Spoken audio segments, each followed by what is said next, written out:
अभी जब दर्शन करने के बाद हम लोग अपने रूम की ओर को लौट रहे थे तो यहाँ पर मुझे दिखा है कि यहाँ पर पुराने ज़माने में जिस तरह से लोग निवास करते थे, जो घर होते, परदेसी भवन इसको कहते हैं, कि जो लोग पहले दूर से आया करते थे, निःशुल्क यहाँ पर भोजन और रहने की उनकी व्यवस्था होती। तो किस तरह से ये बना हुआ आप देखते हैं।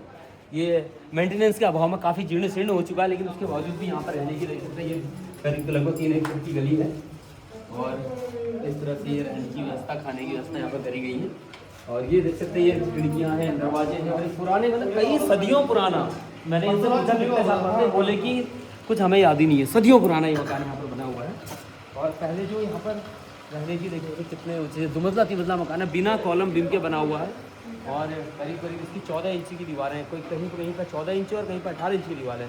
और पानी की जो पहले साधन होते थे वो कुआँ हुआ करता था, इतना गहरा ये कुआँ है, ये दिखा सकते हैं, इतना गहरा कुआँ है। अब तो खैर अब तो ये मोटर लग चुकी है, वरना पहले तो ये बाल्टियों से इस तरीके से जो पानी खींचने का यहाँ पर ये देखते, इससे पहले रस्सी मत के बाल्टी इसमें बत्ती थी और इसी से पानी खींचा जाता था।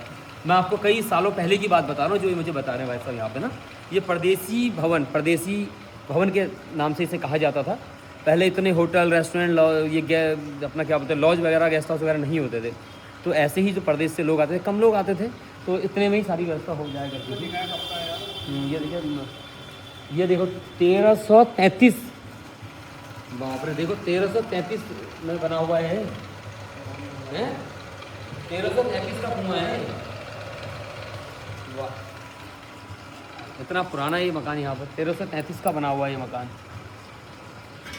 और ये कढ़ाई है, प्रसाद भोग के लिए ये कढ़ाई का इस्तेमाल होता था।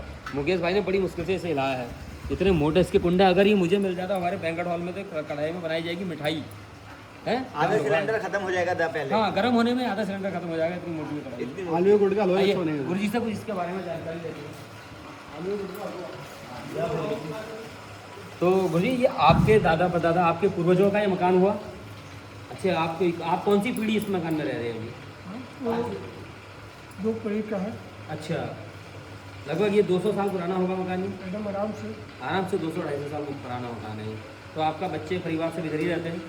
तो जिस वक्त सीज़न का टाइम होता है तो अभी भी यहाँ पर यात्री आते हैं रुकने के लिए। जिन लोगों को कहीं पर होटल लेने की इतनी पैसों की तंगी की होती है, जो ज़्यादा पैसा नहीं होता है, तो वो लोग ऐसी जगह में आते हैं। आप लोग उनको रहने खाने सारी व्यवस्था करवाते हैं यहाँ पर? रहने खाने के खाली रहने के देते हैं व्यवस्था, ठीक है। हाँ, लेकिन खाने के लिए अपना होटल में होटल या भंडारे लगते हैं जगह जगह?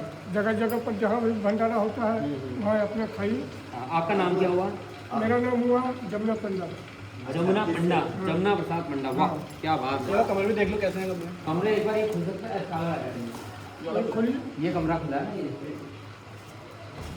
ये जो कुंडी है ना, आजकल तो चिटकनी हैंडल लॉक आ गए हैं, लेकिन ये जो पुराने जो कुंडी आते, अरे भाई ऐसे सेम जो ये कमरे हैं ना, ये सेम कमरे हरिद्वार में भी हैं। कहाँ? गुरु गोरखनाथ की जो धर्मशाला है, ऐसे ही छोटे छोटे कमरे। हम लोग जब कांवर लेने जाते थे, ऐसे ही कमरे को गद्दे दे देते हैं, हम लोग इनमें लेट के दूसरे दिन अपनी कांवर बना के सीधे कांवर यात्रा में निकलते हैं। आप तो पंखे की व्यवस्था की छत देखिए यार, कितनी डिजाइनदार जगह। उस टाइम का यार कहाँ से टेक्नोलॉजी आएगी? कोई बहुत बड़ी सोचने वाली बात है कि हम कभी कहीं जाते हैं ऐसी चीज़ें दिखाना, देखना बड़ी वो रहती है। और कुछ लोग ऐसे असभ्य लोग रहते हैं, ऐसे असभ्य लोग तीर्थों में आते हैं। देखिए किस तरह की गंदगी जहाँ रहते हैं वहीं इतना गुटखा पीक करके यहाँ पर आ रहे हैं। और ये वेंटिलेशन के लिए खिड़की बनाई गई है कि ऊपर नीचे दोनों तरफ से पल्ले हैं इसके। ये उस समय अलग था, और उस समय क्या रहता होगा यार, वो आप खाली कल्पना कर सकते हैं कि उस समय में कैसे तीर्थयात्री होते होंगे और कैसे लोग आके दर्शन करते हैं, कितना मन में भक्ति भाव रहता होगा। अब तो एक थोड़ा फॉर्मेलिटी भी हो गई है लोगों की, आना है, दिखावा करना है। बाकी ठीक है, जय बोलेगी।